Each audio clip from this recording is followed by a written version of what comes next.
Olá, pessoal, tudo bem? Sou Ayrton Rocha, mais uma vez com Fora do Ninho Brasil, onde a sua experiência é a nossa viagem. Lembrando para vocês, quem tem aí um amigo, um parente que está fora do Brasil e gostaria de contar a experiência aqui no canal, entre em contato com a gente que nós vamos agendar para ouvir essa história maravilhosa aqui no canal. Tá ok, pessoal? Lembrando, se inscreve no canal e deixa aquele like, faz um comentário lá para o YouTube ver aí que vocês estão gostando e mandar notificação para vocês, tá bom? Dito isso, vamos para o que interessa. Hoje, cara, nós vamos diretamente para a Alemanha. E quem vai falar mais sobre a Alemanha para a gente é um cara, gente boa demais. Vou chamar ele para vocês. Olá, querido, tudo bem? Fala aí, então, tudo bom? Tudo jóia, querido? Ó, Tudo vou jóia. começar, Walter, a fazer 3 perguntinhas para você. Tá certo. Se apresenta para o pessoal aí, fala de que região do Brasil você era e o que você fazia antes de você emigrar. Bom, vamos lá. Meu nome é Walter, né? Walter dos Santos. Eu nasci em São Vicente, na Baixada Santista, né? E aí, aos 20 anos, eu fui para João Pessoa, na Paraíba. E me casei lá, me converti, aceitei Jesus. E me tornei profissional de TI, né? Depois fui para a área de publicidade e marketing, trabalhei com marketing político. E as últimas coisas que eu estava fazendo lá aí no Brasil, eu tinha uma agência de marketing digital, a gente desenvolvia sites, e também trabalhava paralelamente numa agência de publicidade com marketing político. Até que a gente veio parar aqui. Então, vamos lá, agora eu quero saber essa história. Você estava no Brasil, bom, vamos lá, não sei qual era a sua condição, mas eu não sei se era uma condição confortável ou não.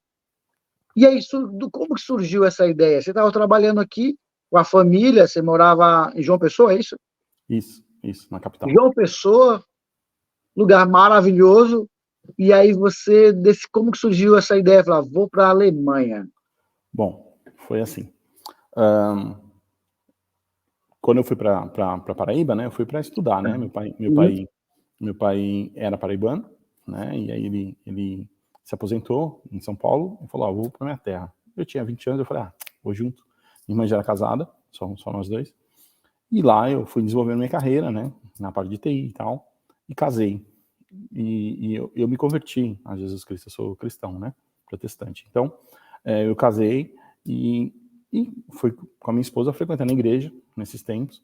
A gente estava lá trabalhando com marketing político, trabalhava em campanha política, elegi prefeito, governador no estado da Paraíba, tudo. Sempre na parte de redes sociais, sites, essas coisas. E aí, um belo dia, estava eu e a minha esposa no culto, a nossa filha, e o nosso filho estava na barriga. Ela estava grávida de 8 meses. E a pessoa que estava pregando na nossa igreja era o Rodolfo Abrantes. Todo mundo conhece ele do Raimundos, né? Ok, sim. Então, e ele usou uma palavra assim, ele estava pregando e o texto base da pregação era todo aquele que é nascido de novo é como o vento, não sabe de onde vem nem para onde vai. Assim é todo aquele que é nascido novamente, né? Porque Deus é o seu dono. E, cara, eu no alto da minha arrogância e prepotência cristã, falei, obrigado, Senhor, porque eu sou nascido de novo e tal. E aí eu ouvi aquela voz assim, como um soco no meu peito. Você não é. Aí eu falei, como não? Né? Indignado ali por dentro, assim, o Rodolfo pregando, aí eu dobrei meu joelho ali mesmo do lado da minha esposa e comecei a bater boca com Deus, discutir. Né? Eu tenho uma relação com Deus como pai e filho, então comecei a questionar ele. E ele falou, olha, você não é como o vento, não sabe de onde vem nem para onde vai, porque você tem um dono, eu não posso fazer isso com você. Eu não posso te mandar para onde eu quero porque você tem um dono, e esse dono não sou eu. Cara, e ali eu fiquei lutando comigo mesmo ali, orando, e o Rodolfo continuou pregando. Continuou a pregação. Então, uma hora eu estava ali orando, eu ouvia, eu falava com Deus e me calava para poder ouvir Deus falando comigo. E aí, numa dessas, de eu me calar, de eu me rasgar ali, a minha esposa sem entender nada que estava acontecendo do lado ali dela. E aí o Rodolfo falou assim, olha, muitas pessoas perguntam para mim Porque eu, sendo da música, hoje convertido ao evangelho, não gravo com um selo gospel. Por que eu gravo CDs independentes? Por que eu faço um CDzinho e vou para a igreja e aí boto lá atrás para vender, quem quiser comprar, compra? Aí ele falou, porque quando você assina um contrato com uma gravadora, você se torna funcionário dela. Ele se torna o seu dono. E quando Jesus me libertou, ele me libertou de vez. Né? Então ele é o meu dono. Eu permito que ele seja o meu dono. Ele me manda para onde eu quiser. Então eu gravo meu CD. Se ele falar, Rodolfo, vai pregar em outro país, vai pregar no Sul, eu gravo, levo meu CDzinho, boto lá. Quem quiser comprar, compra. Mas é o Senhor que me sustenta. É o Senhor que é o meu dono. Eu posso ir. Se eu estou assinando o contrato, a gravadora fala, a gravadora que vai mandar a minha agenda, ela que fala, vai para lá, eles aqui mandam. E aí, cara, quando ele falou isso, foi uma resposta de Deus para mim. Assim, aí eu falei, Senhor, então você está falando porque eu tenho um emprego, porque eu tenho uma agência, porque eu sou empregado, eu sou CLT, você está dizendo para mim que por conta disso o Senhor não pode me mandar para onde o Senhor quer? Então você está pedindo para eu pedir demissão? E a resposta foi sim, cara. Foi pum, sim. Eu falei, então tá. Cara, eu aprendi com meu pai paraibano, meu amigo. Quando você entra numa briga, não é pra sair, né? Meu pai, quando botava uma coisa na cabeça, ele fazia. E aí eu falei assim, eu entreguei minha vida pra ti, eu não tô brincando. Se o senhor tá pedindo isso pra mim, tudo bem. Agora eu só tenho que conversar com a minha esposa, porque ela tá grávida de 8 meses. Eu vou falar pra minha esposa que meu filho vai nascer e eu vou pedir demissão. Difícil. Então assim, e eu tinha uma filha de 7 anos, e a gente já tinha nosso apartamento comprado na beira da praia, um quarteirão da praia. Tava bem, tinha uma empresa, era um salário muito bom. Eu tinha a empresa, ainda tinha o emprego, né? Tinha sócios aqui na agência, né? Era uma agência pequena, mas a gente tinha bastante clientes, mas eu também tinha um salário bom. A minha esposa não precisava trabalhar. Então, tava bem, tava tranquilo. E aí era largar tudo isso. Eu falei, bom, o senhor está falando então que eu tenho que me dedicar integralmente à obra de Deus, integralmente ao que o senhor quer de mim. Então tá, vou fazer isso. Aí ali mesmo eu orei, entreguei para ele e falei assim, agora o senhor falou com ela. Cara, terminou a pregação, eu olhei para ela e falei assim, Deus falou isso e isso comigo. Aí ela falou assim, aham. Aí eu, como assim, aham? Ela falou, ele já tinha falado comigo sobre isso, e acontece o seguinte, Caleb, é nosso filho Caleb, ele vai nascer no dia 2 de dezembro de 2014. É quando termina as suas férias. Eu estava de férias, porque era um período eleitoral na época. E aí ela falou assim, quando terminar as suas férias, ele nasce, no mesmo dia que ele nasce, você entra de licença paternidade. Você não volta das férias, mas quando terminar uma semana de licença paternidade, você pode pedir demissão. E a gente vai fazer missões. A gente vai para a escola de missões lá em Recife, que tem uma base uma agência missionária chamada Jocum, Jovens com uma Missão. Aí eu falei, caraca, velho, então tá. Minha mulher é mais louca do que eu. Mas, mano, se tá acordado, não tem dor de cabeça, né? Principalmente com a mulher, né? Sim. Aí eu falei, cara, a gente já vinha sentindo meses antes que a gente estava buscando mais a Deus e que Deus estava levando a gente para integralmente para a obra, para viver exatamente da obra. Beleza, minha esposa já tinha feito uma escola de férias lá nessa base missionária, 2 anos antes com a minha filha, e tinha gostado muito, e Deus já tinha falado com ela. Ok. Então, foi assim que aconteceu. Meu filho nasceu no dia 2 de novembro de 2014, no dia 9 eu pedi demissão, todo mundo pirou, você é maluco, você tem um salário tão bom, não sei o quê, às vezes você ganha mais do que gente que está aqui há mais tempo, ganha menos e tal. E você vai fazer o quê? Eu falei, cara, eu não sei, Deus está me levando, eu tenho uma grana guardada, eu vou segurar aqui a onda, eu tenho muito cliente de freelance, vendi a minha parte na sociedade, e os meus sócios, obviamente, já eram cristãos, entenderam, um é pastor, né? O outro tem uma agência até hoje, mas o outro também largou porque foi ser pastor, foi aceitar o chamado dele pastoral. E aí a gente ficou nessa. Aí ligamos para a base da Jocum e falamos assim, ó, quando é que tem a escola de missões? A gente quer estudar com vocês sobre missões para a gente ter esse tempo, né? De repente a gente volta para a igreja, vai trabalhar dentro da própria igreja. Então a nossa ideia era ir para a escola de missões, aprender sobre missões e depois voltar para a igreja para trabalhar com a igreja integralmente. Sim. Ok? E a gente ligou para lá, eles falaram assim, olha, para receber vocês, só em junho de 2015. É bom porque o seu filho já vai estar com 6 meses, né? Já dá para vocês dois assistirem aula e o bebê ficar com uma babá. E, cara, foi isso que aconteceu. Quando começou junho de 2015, a gente pegou uma picape de um amigo, um reboque, botou a cadeira de balanço da Rafa para poder dar de mamar, a máquina de lavar, a TV e meu computador, e ó, sim, bora para Camaragibe, que fica na região metropolitana de Recife. Uhum. No topo do monte, assim, a comunidade ao redor, e o topo do monte é uma chácara de missionários. Então, gente do mundo inteiro mora ali, e o trabalho lá era com crianças em situação de risco, que viviam na rua. A gente resgatava essas crianças, cuidavam dela, né, e tal. Então, tinham vários trabalhos lá, e um deles era esse.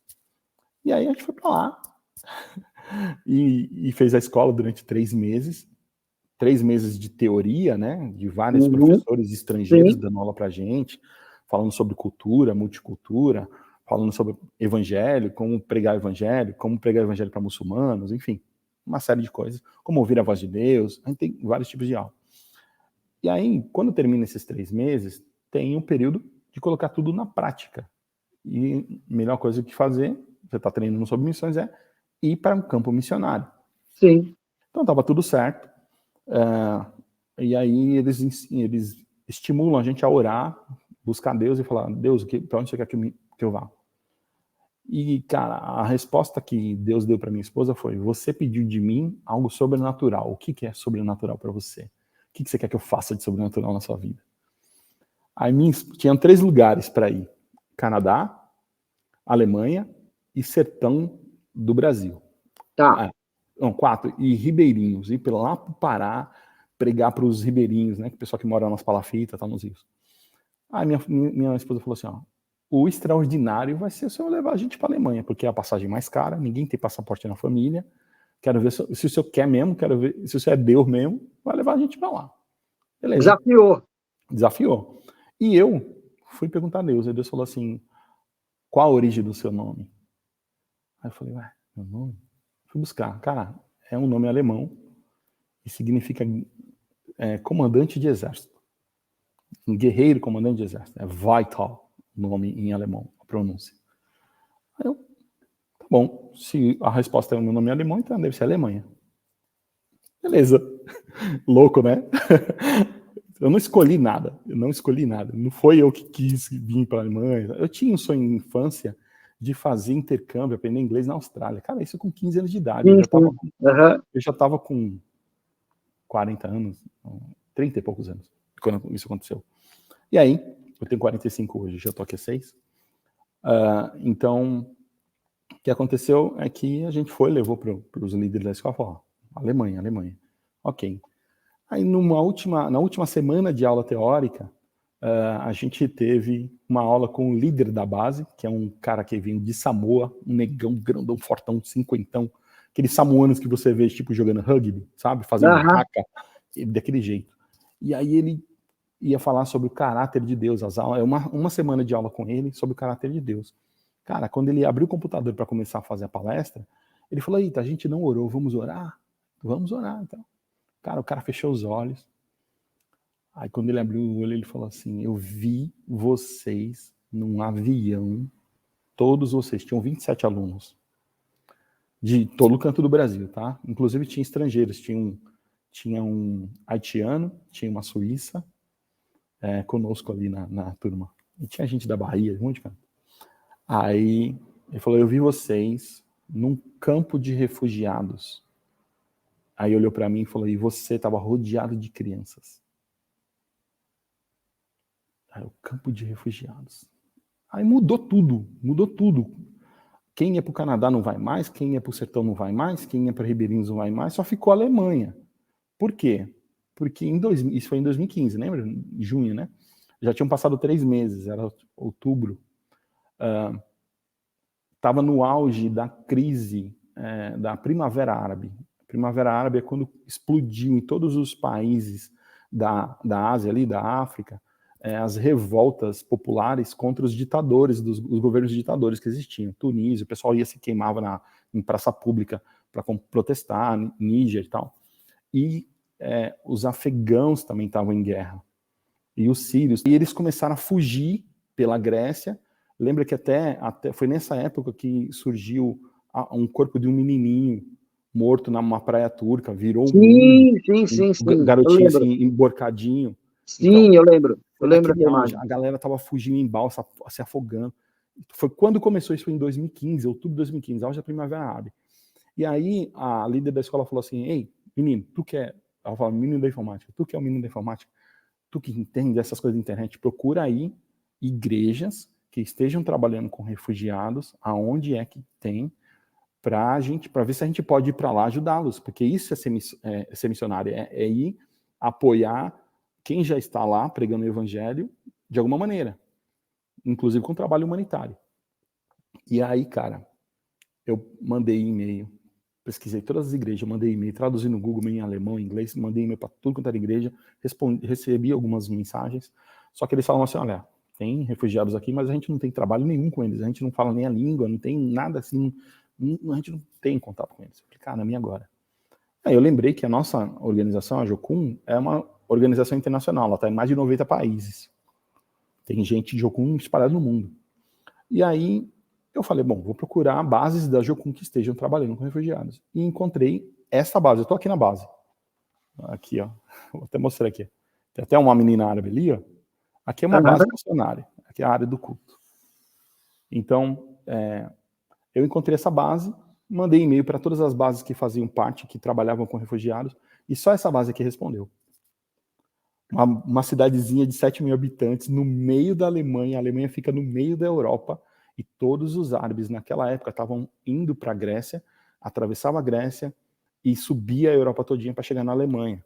Porque a Alemanha é um país que precisa muito de mão de obra estrangeira, que está muito velha, e para a Previdência não quebrar, eles têm um programa de refúgio muito forte. Por exemplo, você é um refugiado ucraniano, afegão, eles bancam o seu visto por 2 anos, eles pagam o teu aluguel, pagam a tua alimentação e manda dinheiro para você e paga o teu curso de alemão. Para que ao final dos 2 anos você esteja hábil para trabalhar e fincar os pés mesmo, sabe? Morar aqui, não precisa voltar para o seu país. Sim, e pagar imposto, tudo direitinho imposto, e tal. E ir para o mercado de trabalho para que os alemães que estão ficando velhos tenham aposentadoria, porque senão não vai ter. Porque os alemães não têm filhos praticamente. É bem baixo a natalidade. Pra você ter uma ideia, a cidade onde eu moro, ela tinha um déficit a cada ano de 100 pessoas. 100 pessoas morriam e não nascia gente. Então as cidades estavam morrendo na Alemanha. E aí todos os refugiados cruzavam a Europa com destino à Alemanha. Aí eu mandei um e-mail, responderam da seguinte maneira: sim, nós precisamos de ajuda. Nós queremos... tem muitos refugiados que estão vindo para a nossa base recebe os refugiados e nós queremos ajudantes.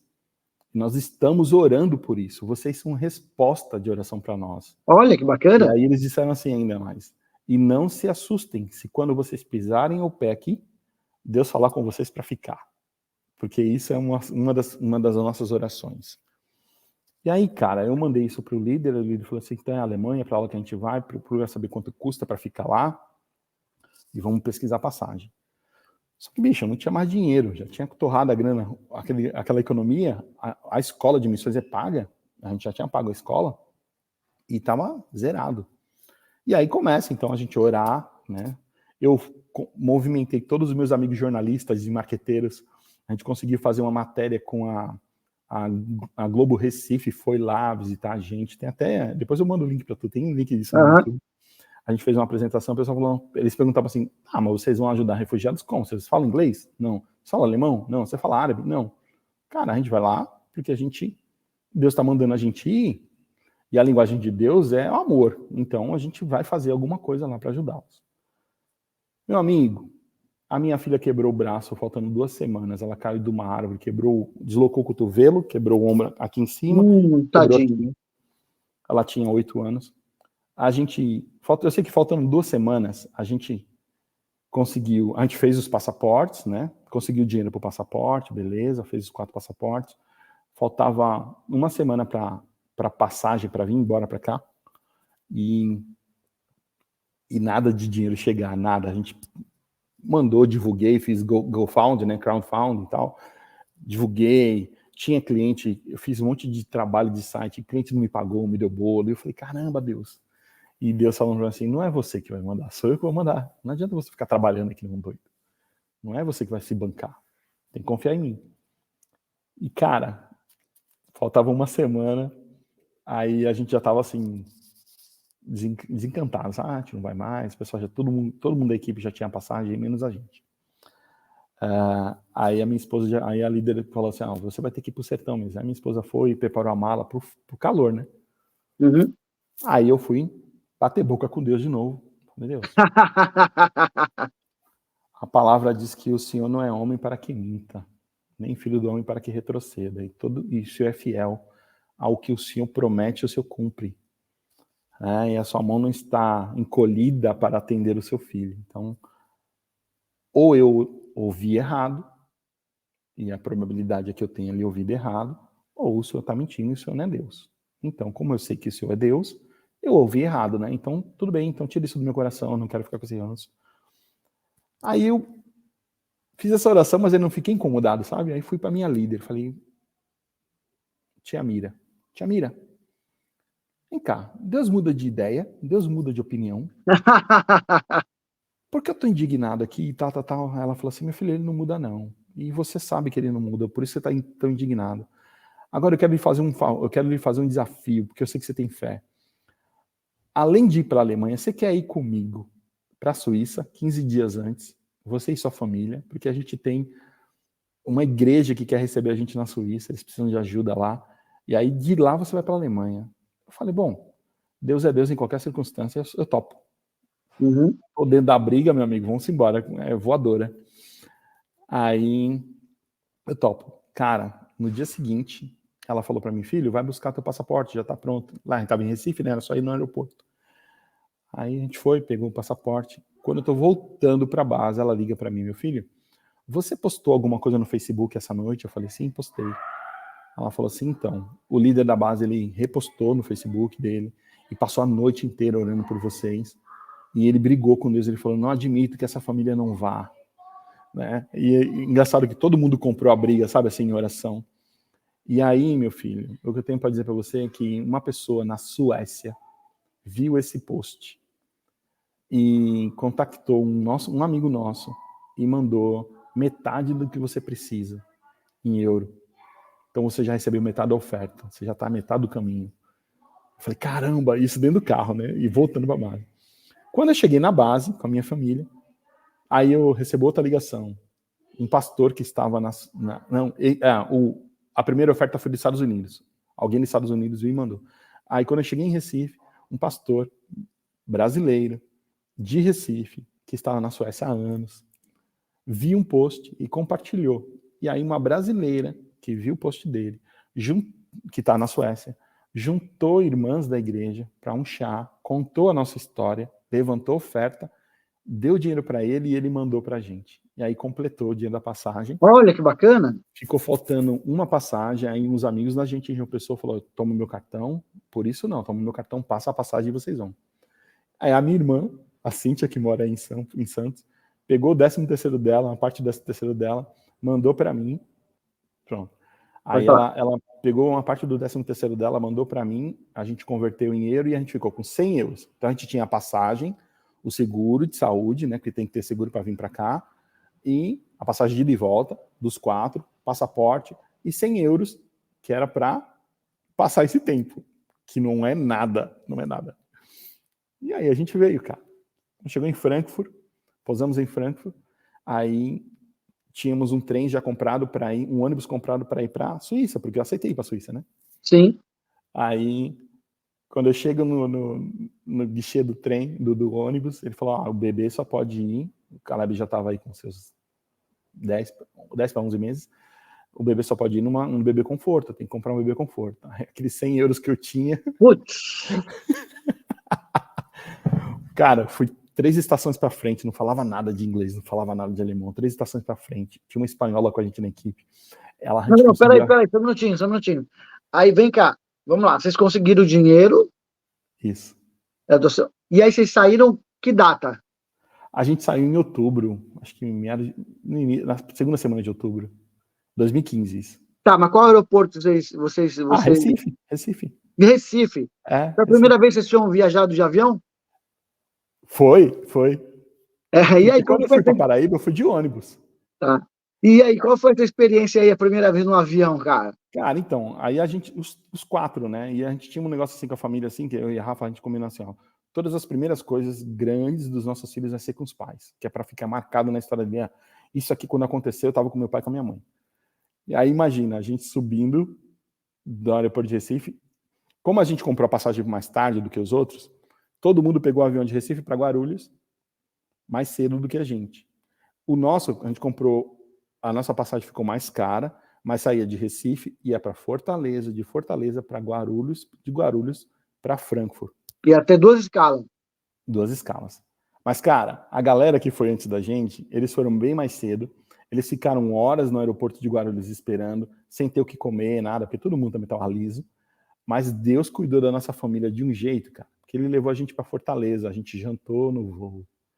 Aí ele levou a gente para Guarulhos, aí a gente tomou café da manhã no voo.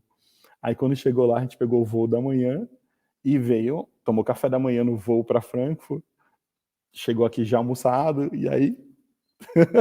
E como que foi chegar no aeroporto aí, cara? Vocês chegaram em Frankfurt? Foi em Frankfurt. Cara, não, Mas, quando... peraí, mas vocês não iam para a Suíça? Então, quando pousamos em Frankfurt, pegamos um ônibus que ia para a Suíça. Tá, entendi, tudo entendi. E aí, como que foi tudo diferente, cara? Como foi para vocês, essa experiência aí, chegando aí, cara? Vocês não falavam a língua, como foi passar na imigração?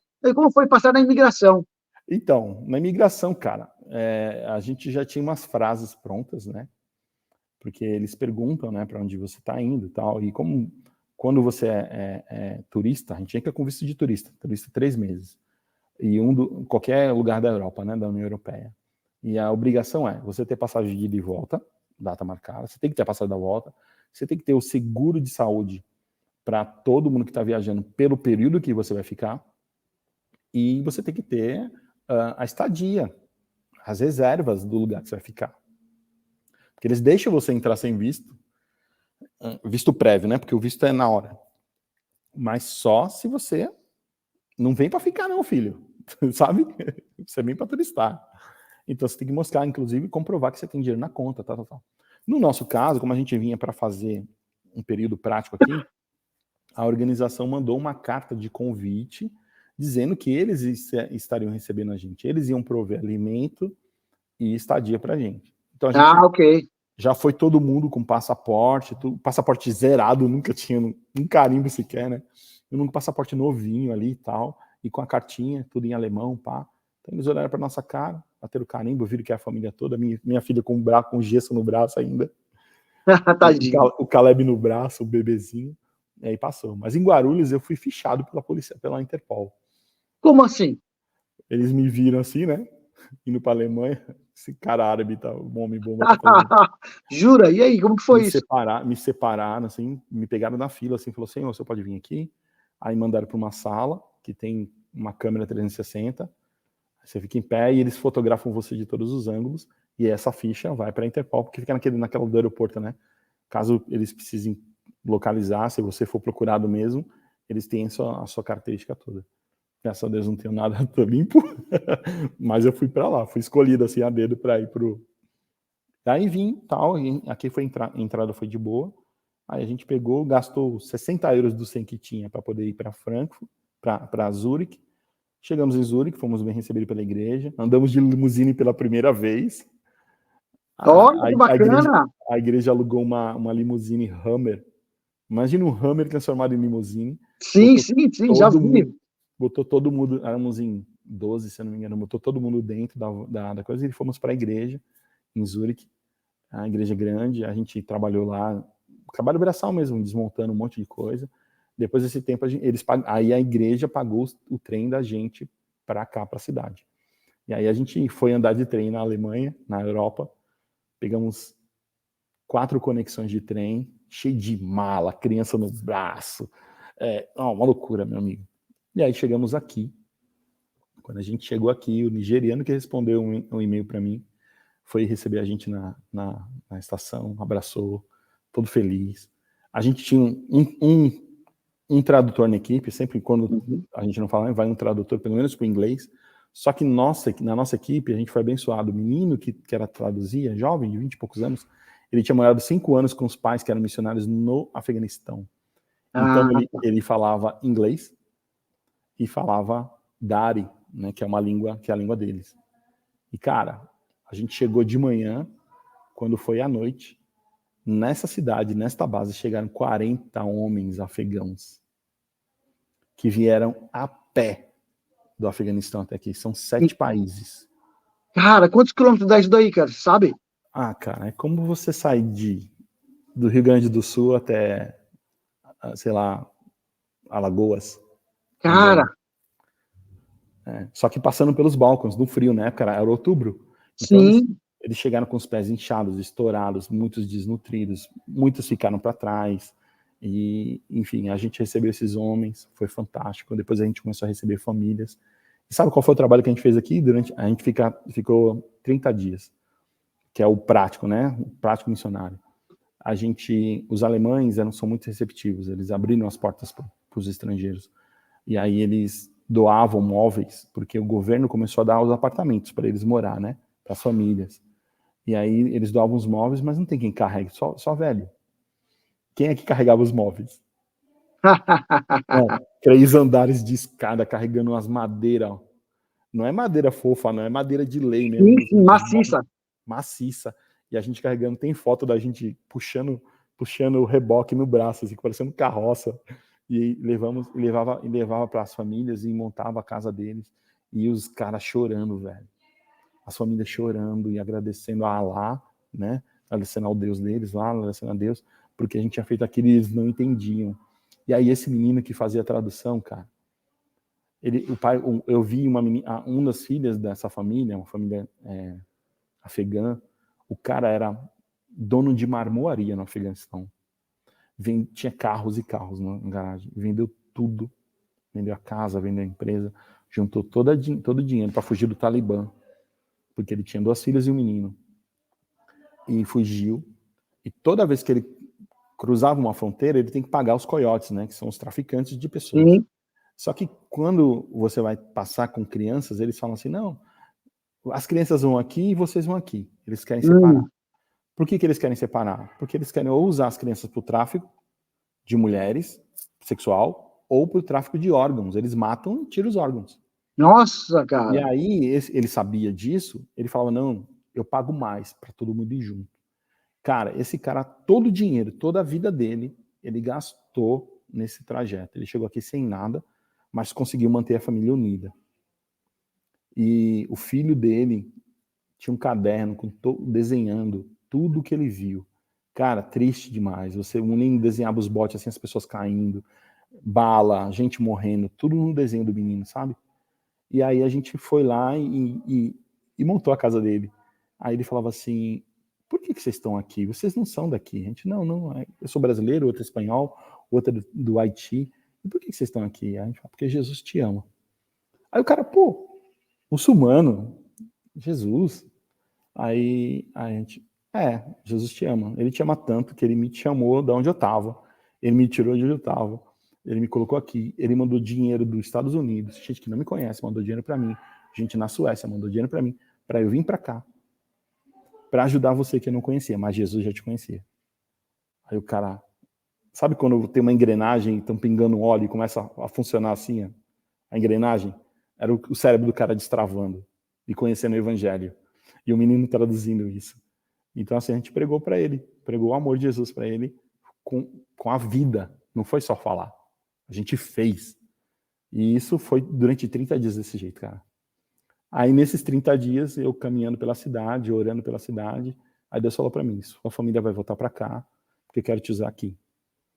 Aí, quando foi no dia 2 de dezembro de 2015, né, meu filho nasceu no dia 2 de dezembro de 2014, Sim, 2 de dezembro de 2015, era o último dia da gente aqui, meu filho fez aniversário aqui, e a gente foi embora. Aí quando a gente foi embora, já voltou para a missão, ficamos mais 2 anos, fizemos cursos de aconselhamento, outros cursos de aperfeiçoamento, como evangelizar muçulmano e tal, não sei o quê. E aí quando foi em 2018, em janeiro de 2018, eu trouxe uma equipe. Agora eu que já estava trazendo uma outra equipe, e aí fiquei no mesmo lugar, estou aqui até hoje. Cara, que maravilhoso, cara. Que história.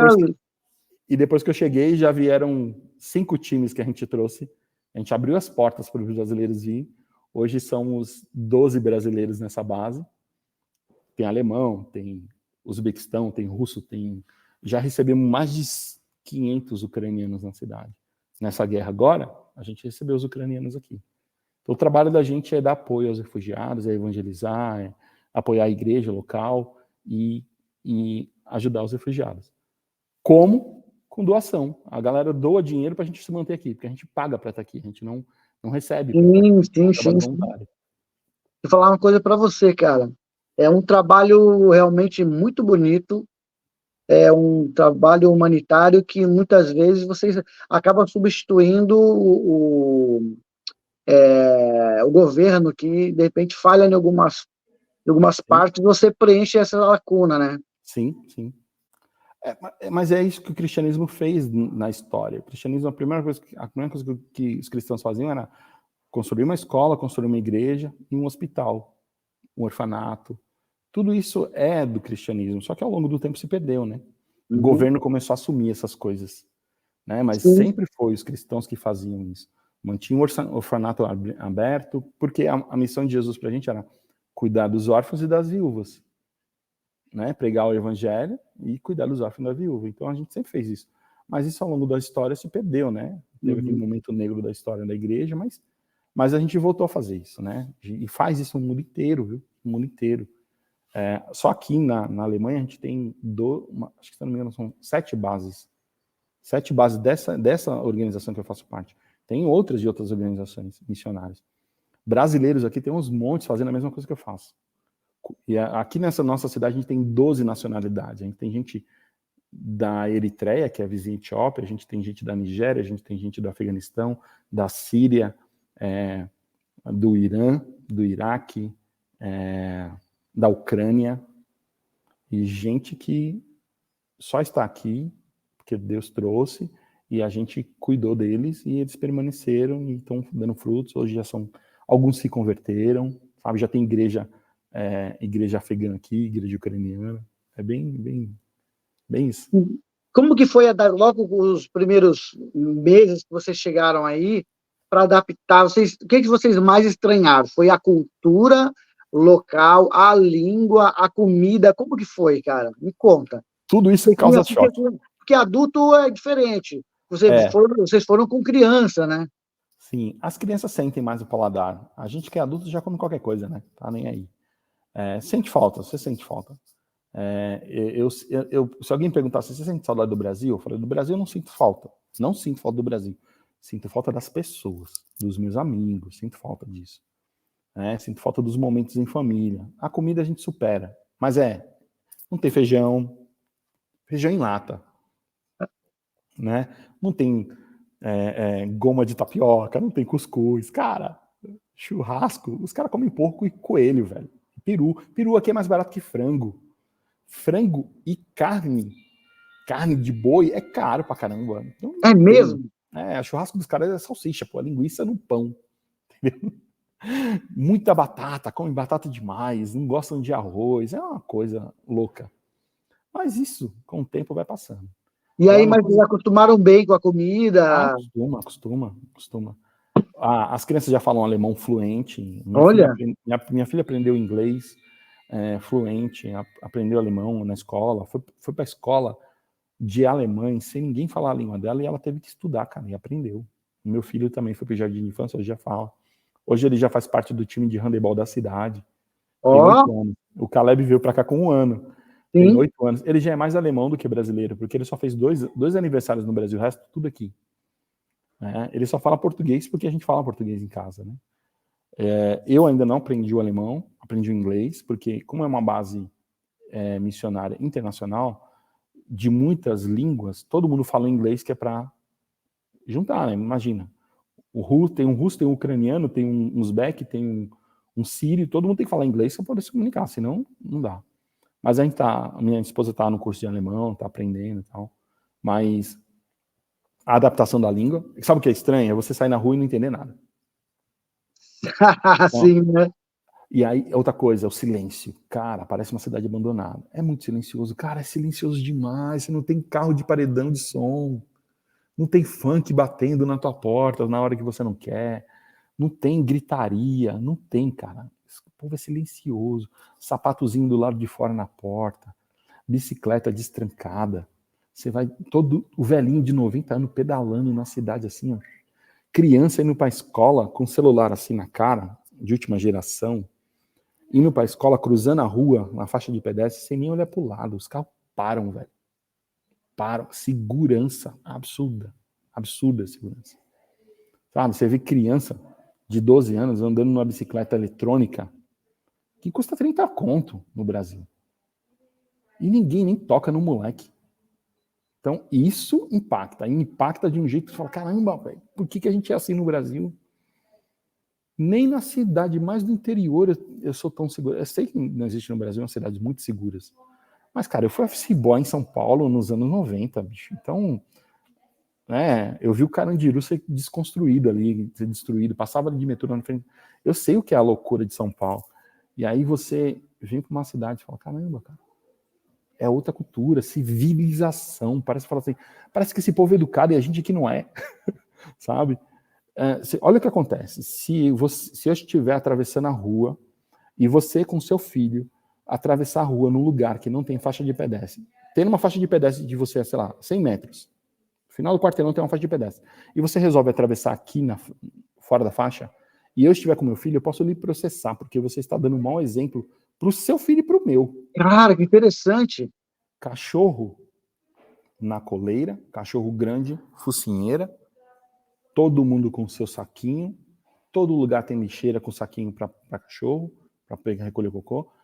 Cachorro aqui tem registro, tem identidade e tem que ser treinado. Nenhum cachorro. Você não tem autorização de ter cachorro na sua casa se você não tiver cachorro treinado. Não existe gato na rua, não existe cão de rua.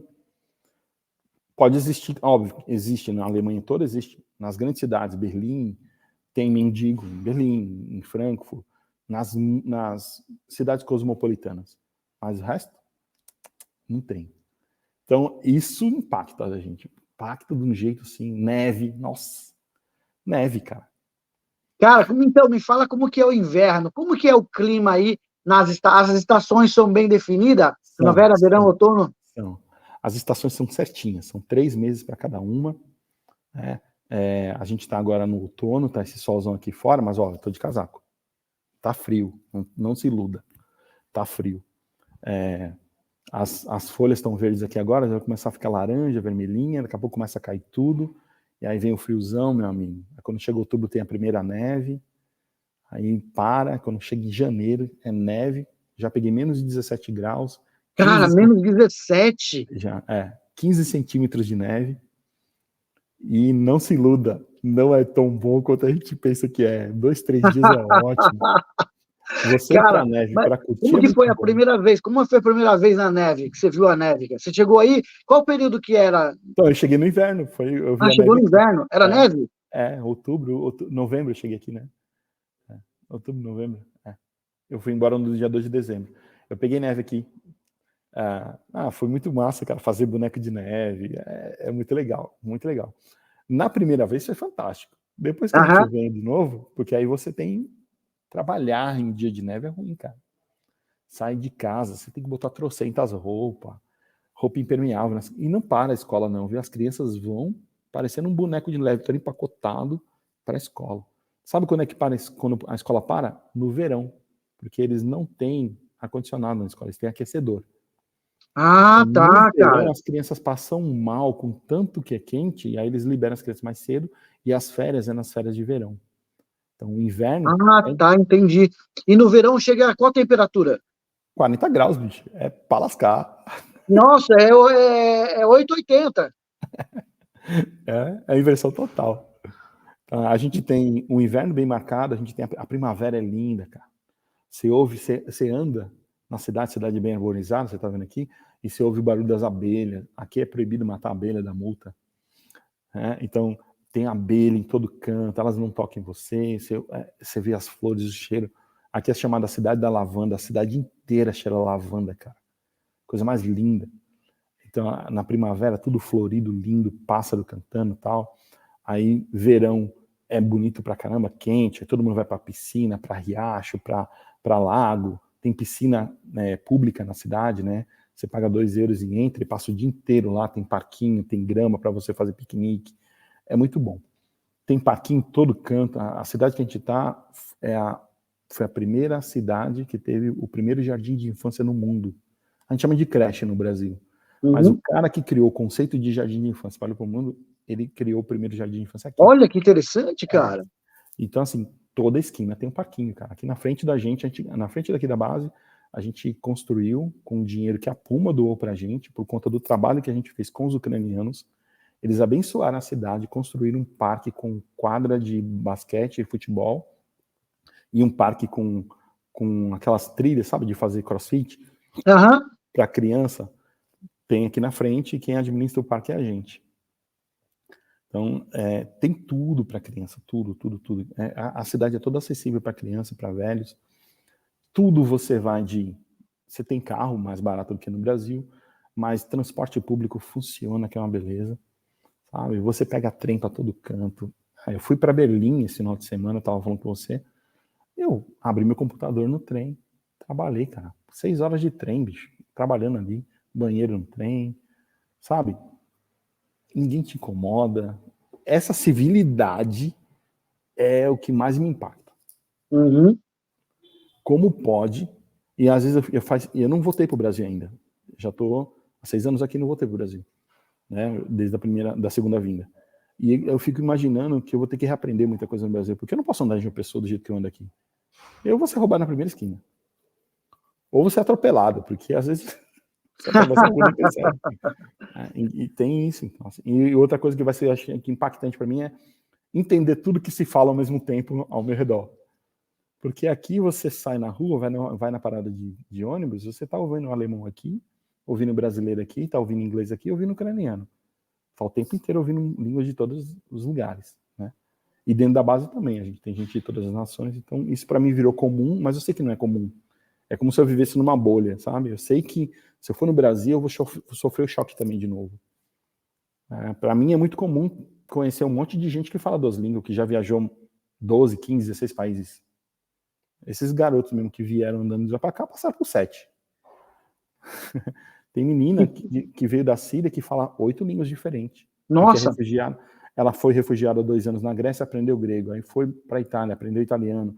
Aí foi para a França, aprendeu francês. Aí hoje está aqui na Alemanha, está aprendendo alemão. Menina com 17 anos que fala 4 línguas. Deixa eu perguntar aí, qual foi a maior dificuldade, o maior perrengue que você passou aí? Dinheiro. Não, você pagou algum mico, assim? Cara, perrengue foi o dia que a gente acabou as fraldas que a gente trouxe do Brasil e a minha esposa falou assim, agora, a gente não tem um tostão. Aí eu falei, vamos orar, Deus vai prover. E aí quando ela trocou a última fralda, a gente orou de manhã e quando foi à noite ela falou, pronto, eu acabei de colocar a última fralda. Aí, em 5 minutos, veio uma moça russa que não entende português, ela não tem a possibilidade dela ter ouvido isso da gente. A gente orou e pronto. Uma moça russa, casada com um americano, botou um envelope, deu um envelope na mão da minha esposa assim, 50 euros. Aí eu falei pra ela, Tena, tem dúvida que Deus quer que a gente fique aqui? Aí o mico foi, a gente chega aqui e os carrinhos de compra, eles são presos. Os carrinhos de compra do lado de fora, eles são engatados um no outro. E para você desengatar, você tem que botar uma moeda, 2 euros. Ou 50 centavos, enfim. Aí você bota lá a moeda, você fala, caramba, eu tenho que comprar o carrinho, ou alugar o carrinho. E aí mas não, você tem que devolver. Quando você bota de volta, a moeda sai. E eu não sabia disso. Aí eu... Estou indignado. Porra, como assim, cara? Só que vender sacola também e tal. Eu não vou alugar carrinho por 2 euros, não. Eu tenho que comprar sacola. E detalhe, eles não te dão sacola plástica. E até a de papelão custa 50 centavos. Você tem que comprar. Você tem que ter a tua sacola, na verdade. Aí você já não quer pagar o aluguel do carrinho, aluguel. Aí você vai comprar a sacola, aí lá vai a gente com as coisas assim, né? passar. E, mano, eles são irritados. Pronto, o que eles não são no trânsito, eles são no caixa. No trânsito, eles não buzinam, tá? Alemão não buzina. Mas no caixa, meu amigo, eles vão passando assim, o caixa vai passando assim, ó, e quem tá atrás vai, anda. E aí você pegando as coisas, aí cai um pote de molho de tomate, no chão de vidro. Mano, eu não sabia nem pedir desculpa em inglês, que dirá em alemão. Eu fiquei, desculpa. Sorry. Como é que fala isso em alemão? Aqui não tem, nos supermercados não tem o faxineiro, o estoquista, o caixa. O caixa faz tudo. Aí o caixa vai, fecha o caixa dele, a galera que tava na fila já na pressão para eu sair, puta da vida comigo, aí ela vai, se levanta na maior tranquilidade, vai lá dentro, pega um mopzinho, limpa, junta tudinho, senta. Aí eu vou, pago, aí ela me dá a ficha e eu vou embora. Aí eu, sem olhar pra trás, porque... Cara. Vergonha, velho. Uma vergonha do mundo. Aí encontrei a líder da base na hora, falei, quebrou e tal, como é que eu faço pra falar desculpa? Ela, don't worry, não se preocupe. Ela conhece todo mundo, tudo certo. Mas, mano, mico do grande. Um problemão que a gente passou aqui foi, a minha esposa teve descolamento da retina aqui, e passou por 12 cirurgias. Cara, 12? E uma delas foi paga, tive que pagar 5 mil euros. Aí foi perrengue, filho. Foi perrengue. E durante a pandemia, tudo isso. Mas, mano, eu me senti em família, porque a galera abraça, foi, levou, buscou. O pessoal no Brasil, eu fiz um crowdfunding, o pessoal no Brasil ajudou, e a gente conseguiu pagar. A gente tinha 40 dias para pagar, eu paguei em 25 dias, consegui pagar tudo. Que maravilhoso. Foi bom, mas foi perrengue. A minha esposa passou quase 1 ano sem enxergar, nem de casa. E o filho falando, mamãe, olha isso, mamãe, olha aqui. Mamãe, que eu fiz na escola. Foi pau. Mas foi dos 2 olhos? Sim, ela teve descolamento nas 2 retinas, 50% em cada uma. Ela teve glaucoma. Mas como assim? Foi do nada? Aconteceu alguma coisa? Não, ela já tinha tido descolamento de retina quando a gente estava na João Pessoa. E um dos médicos que a gente consultou em Recife, ela já tinha passado por 2 cirurgias em João Pessoa, e um dos médicos falou para ela assim, olha, você tem descolamento de 50% parcial nas 2 retinas. E eu não vou fazer cirurgia porque, inacreditavelmente, você está enxergando. Corre o risco de tentar fazer uma cirurgia e piorar. Então, vamos monitorando isso. E o que a gente acredita é que o voo, né, a altitude, a pressão e tal, possa ter prejudicado. E depois do estresse, né, da adaptação, da língua. Um ano muito de ativismo, muita coisa para fazer. Então, quando deu o pico do estresse, desencadeou no olho, ela perdeu a visão panorâmica. Então, ela bota a mão aqui, ó, se você botar a mão aqui, você vê sua mão. Ela não vê. Ela não tem. Perdeu a periférica. Perdeu a periférica. Mas na época, agora ela tá sem a periférica depois das cirurgias. Mas na época ela perdeu tudo. Ela ficou praticamente... É igual quando a pessoa tem glaucoma. O glaucoma, ele vai fechando o periférico aqui. Então, vai enxergando um tubo, né? Aí o que aconteceu? Depois que fiz as cirurgias de descolamento de retina, que colou, aí ela descolava. Aí colou de novo, aí descolava. Aí quando parou de descolar, qual é o efeito colateral da cirurgia de retina? Glaucoma. Aí a pressão, que não pode passar de 20, chegou a 49, 48. Nossa! Aí fez cirurgia para drenar o líquido dentro do olho, para diminuir o duto lacrimal, tal, não sei o quê. Aí hoje ela usa colírio para não ressecar, porque ela não tem a lubrificação natural por conta do... Então, teve a descolamento de retina, glaucoma e catarata. Aí depois veio a catarata, aí fez a cirurgia de catarata. Nossa, coitada, tadinha. 12 ou 13 cirurgias aqui. Mas, ao mesmo tempo que foi perrengue, foi abençoador, porque Deus abençoou, abriu portas. Gente, Deus mandou médico anestesista que falava em espanhol, para quando ela voltasse da anestesia, ela ouvisse uma língua que ela identificasse e se sentisse bem. Sim. Dentro do hospital. O hospital fica a 2 horas daqui, em outra cidade. E dentro do hospital eles localizaram uma enfermeira angolana que falava português só para estar lá com ela. Bacana, assim, a gente se sente muito abraçado, sabe? Eu amo esse país, amo essa nação. Você percebe um cuidado, né? Um Sim, cuidado, sim. sim.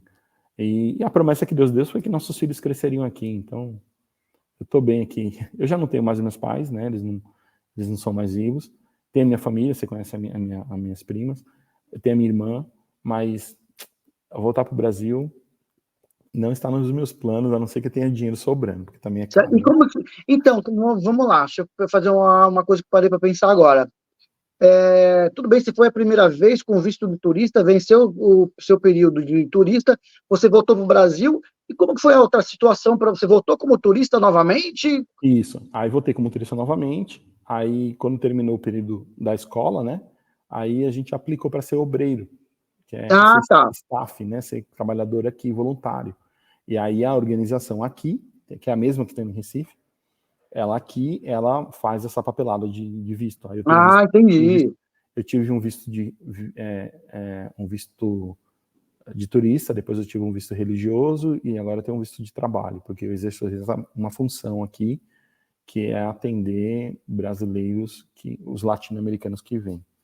Então, hoje, eu tenho um visto de residência por 2 anos, aí renova a cada 2 anos. Ah, entendi. Ah, bacana, cara, bacana. E falar uma coisa para você. Vamos dar exemplo, vamos falar uma parte agora para o turista. Para o turista, não, turista não, deixa eu refazer a pergunta. Para o imigrante. Vamos que alguém ouça aí você falando da lavanda, da cultura, da educação, e fala, eu quero morar. Eu acho que eu vou vender tudo e quero ir morar na Alemanha, quero ir para a região aí. Que conselho você daria para o imigrante que quer ir aí e não conhece nada? Aprenda alemão antes. Ó, primeira coisa, língua é tudo. Eu consegui ficar 6 anos aqui sem a língua porque eu estou numa comunidade internacional. A gente está cheio de brasileiros, a gente está cheio de Uhum, estrangeiros e a gente fala outro idioma, a gente fala inglês. Então, o meu trabalho, a minha vida é em volta da missão, em torno da missão. Então, eu estou sempre conectado com isso. E, claro, eu tenho amigos alemães que falam inglês, a gente se comunica, mas eu, mesmo assim, eu necessito do alemão se eu quero expandir meu relacionamento aqui dentro. Então, mas eu vim para um propósito, né? Se o propósito é vir para morar, para emigrar mesmo do Brasil para cá, quero tocar minha vida, primeira coisa, se você estuda, procure um pós, alguma faculdade aqui na Alemanha que tenha intercâmbio com a sua faculdade e venha para cá estudar. Né? Tem um casal de amigos brasileiros, ele está fazendo o mestrado dele aqui, numa cidade vizinha. E ele trouxe a família inteira. Então ele está fazendo mestrado, a bolsa que ele recebe da faculdade banca tudo. Então tá de boa. Outra coisa. Então, e ele não sabe alemão, mas o mestrado dele é em inglês. Então você uhum, pode vir com inglês se você for estudante. Outra coisa, se você é um profissional da área de saúde, um enfermeiro, um médico, se é um profissional da área de TI, se é um profissional da área de engenharia, venha. Engenheiro que está fazendo Uber aí, vá aprender inglês e vem-se embora para cá, porque é o que mais, a demanda que existe de profissional na Alemanha é tecnologia, professores, enfermeiros e engenharia. Então, essas 4 profissões aqui tem vaga a rodo. Eu tenho amiga que está morando no sul do país, amiga, colega que eu conheço no sul do país, uhum. brasileira, que veio como enfermeira, eles aceitam, faz a validação do diploma, eles aceitam a sua validação, eles pagam o seu aluguel, pagam o seu curso, pagam o seu salário, bancam você até você aprender o alemão, inclusive com seu marido, se você for casado. É o caso dela. Trouxe ele e tudo. Então, assim, eles têm uma demanda tremendamente alta para essa área, porque o povo está envelhecendo, então eles precisam de médicos, Uhum. eles precisam de cuidadores de idosos, por isso que eles precisam de enfermeiros. Enfermeiros aqui exercem um outro tipo de função. Aí, se você não é nada disso, tem uma outra coisa que é chamada au pair, que é babá. Uhum. Né? Então, jovem, mulher, claro, pode aplicar para ser au pair aqui, aí vai morar numa família alemã para cuidar dos filhos.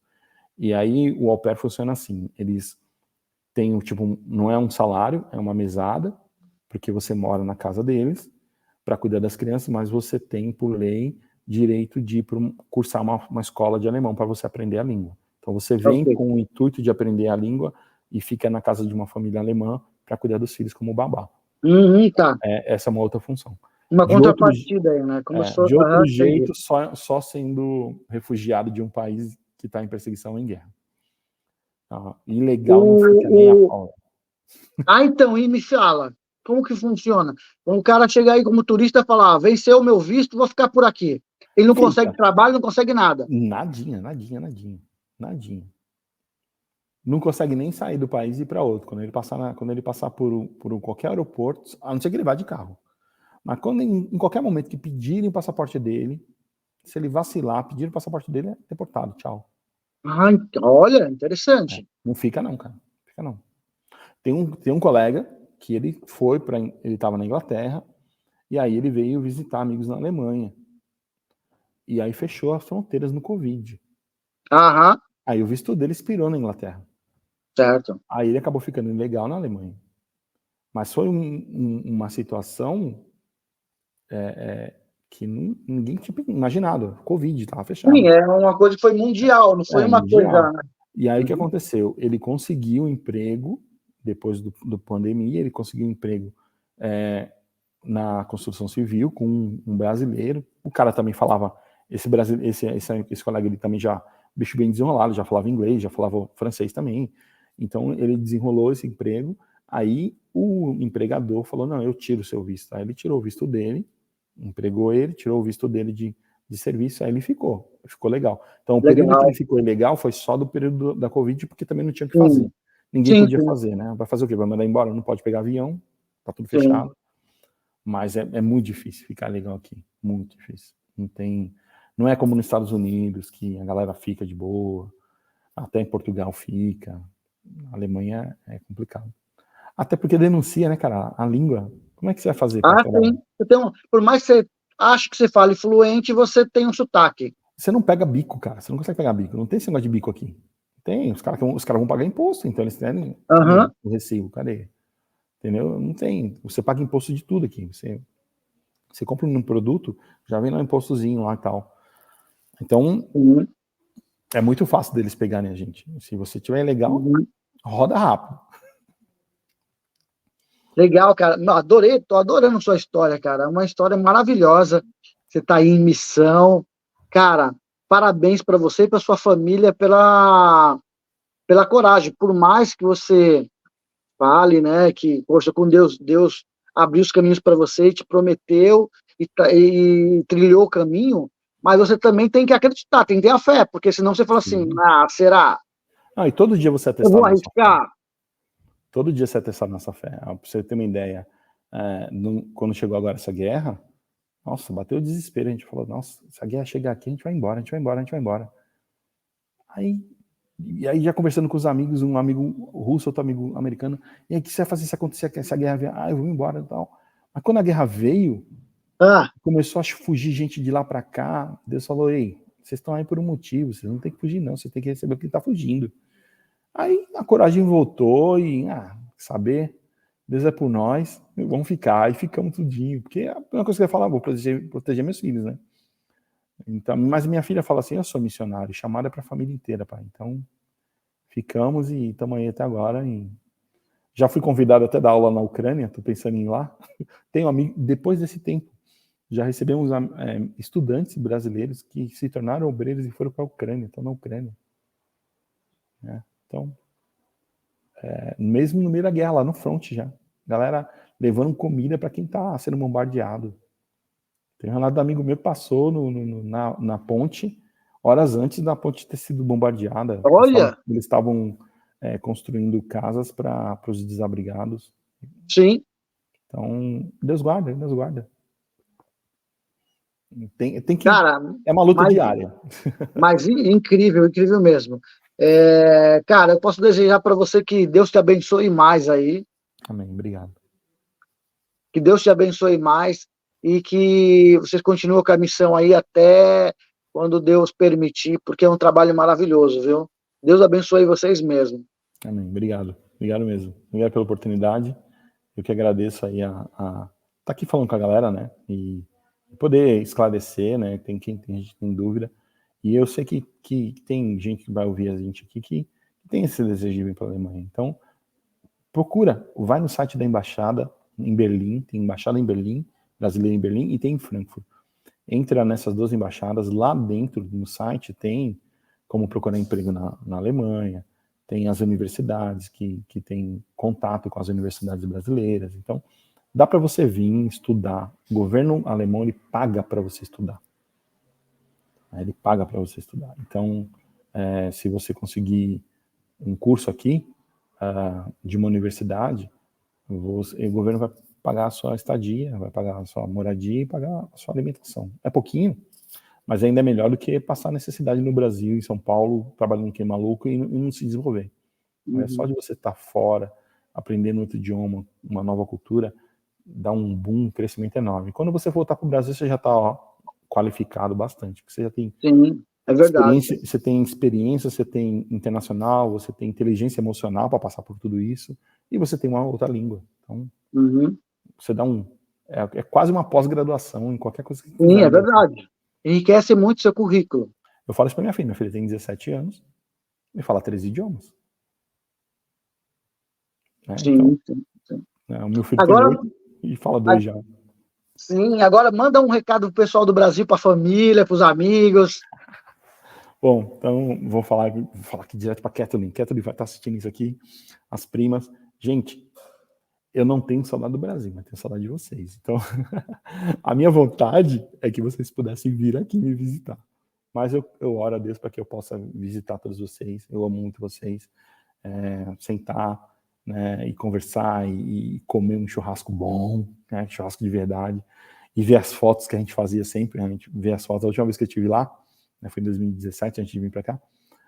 Eu passei tempo com as meninas e a gente ficou lá vendo os álbuns de infância, coisa mais gostosa do mundo. Amo todos vocês, sinto saudade de vocês, né? E um dia eu volto para visitar e depois eu volto para minha casa aqui. Minha casa é aqui agora. Walter, muito obrigado, viu? Manda aí um abraço para sua esposa, para os filhos. Meu irmão, obrigado, Deus te abençoe. Eu que agradeço, mais uma vez, eu agradeço por você disponibilizar seu tempo aí para poder gravar com a gente, eu fico muito honrado, viu? Eu agradeço também. Pessoal, ficamos aí com essa pessoa maravilhosa, o Walter, um cara maravilhoso, tem um trabalho aí espetacular, e que serve de exemplo para muita gente, para poder ajudar o próximo, sem olhar a quem, que é muito importante isso, você não ficar julgando e pediu ajuda, ajude, e depois Deus te ajuda também e te abençoa. Não é verdade? É isso aí. Pessoal, Fora do Ninho Brasil, onde a sua experiência é a nossa viagem. Pessoal, não esquece de dar um like aí, compartilhar o vídeo e se inscrever no canal. Sou Ayrton Rocha com mais um vídeo e até o próximo. Falou, pessoal. Tchau, tchau.